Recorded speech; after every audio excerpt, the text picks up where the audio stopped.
Migs! Bakit po? Audrey! Po. Kung may naghanap sa akin, sabihin nyo, wala ako ha. Opo. Sige, dyan sa kwarto muna ako.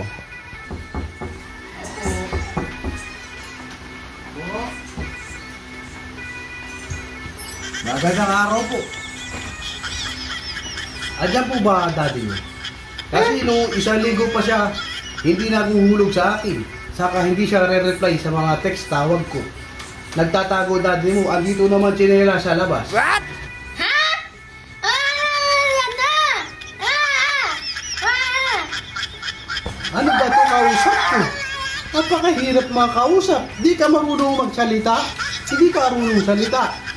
Ay naku, buhay ito. Uy, ikaw. Baka pwede mo explain sila. Sabi ng kapatid mo. Kasi hirap na hirap ako kausapin nito. What?